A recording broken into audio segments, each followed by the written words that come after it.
This is a Camac Odyssey harp.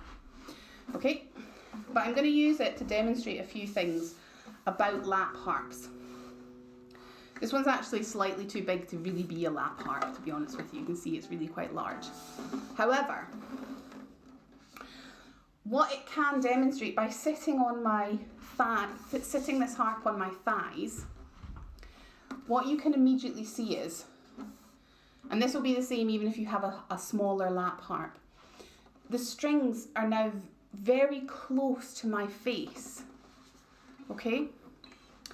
And what that means is that because they're so close to my face, what tends to happen is people tend to either do this so that they can see the strings better, which creates tension on the neck, or they do this and look back so they can see the strings better, which creates tension on my chest. You'll also see that the harp is slipping off of my knee. It's not comfortable to have on my knee. So you really want to, if you're playing a lap harp, really you want to secure it in some way. There's lots of different ways to secure a lap harp. You can use a stand. I'm going to talk about stands in a little bit more, but detail a little bit later. But you can get a little pin put in your harp like this to attach a strap to hold it round your body a bit more comfortably. With a strap, what can happen is your harp can sit more at an angle because it's strapped to your body and you're not feeling like you have to use your hands so much to support the harp. The harp will be supported by the strap. However, using a harp strap means that the weight of the harp, as light as these harps are, is on this shoulder and this part of your back, and that can become painful.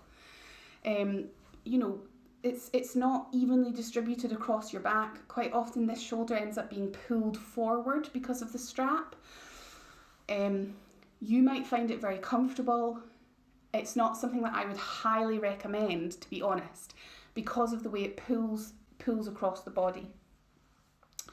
Really, the best thing for your harp is to get something that can secure it so that it can stand, even if it can't stand alone, but it can stand whilst it leans against you. So for example, you might want to get a little box or a stool that you can put the harp on so that it can sit. Okay, so you can see now, this is a little bit high, this stool. I need to make that a little bit lower. So do you see why I need to make it a little bit lower? Because my hands are too high. But my lower stool over there is sitting with my charger on it, so I don't want to move it. Otherwise all this setup will fall apart. Okay, so a stool or a box or something that you've made that your harp can sit on, so it's still nice and secure.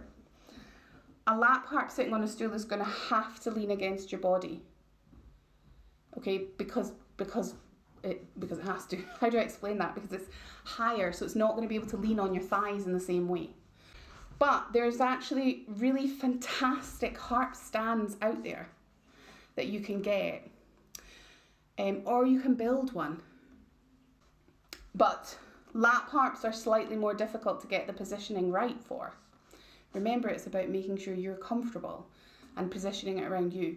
You're going to have to try plenty of different things if you're trying to work with a lap harp. I mean, with any harp. But lap harps are slightly more difficult to get the positioning right. But it's still possible, and they can still be fantastic harps. Please don't think that I'm in any way suggesting don't play a lap harp and only buy a standing harp. That's not it at all. Just work a little bit more to really make sure that you have got a good seating position for your harp. People with lap harps tend to end up in this kind of position,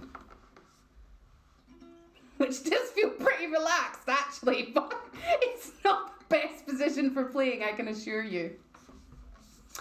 Okay, so you can see just how much all stems from having the right seat, having the right seated position, bringing the harp to you.